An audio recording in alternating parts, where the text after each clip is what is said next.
अस्सलाम वालेकुम सत श्री अकाल जी आया नू माई बड़की दे जगबीती चैनल जगबीती माई बड़की तुहानू खुश आमदीद कहती है वैलकम करती है। माई बड़की का कल टॉपिक सी जी अरशद भट्टी साहब तो एक होर बंदे ने जिन्हों ने मीरा दे नाल काफ़ी बदतमीजी की, इंटरव्यू ले बुलाया, साइको दे इंटरव्यू ले बुलाया तो उन्होंने अच्छे सवाल नहीं किए।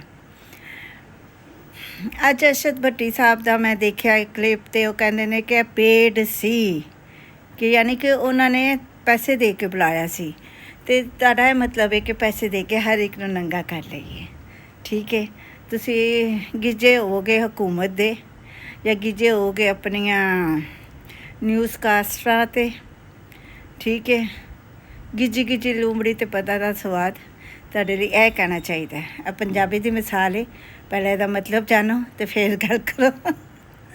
आहो तुहानू यह समझ ही नहीं आनी। ठीक है, तो अपने गिरेबान झांको तो तुसी फिर अगों बोलो कि तुसी की क्या है।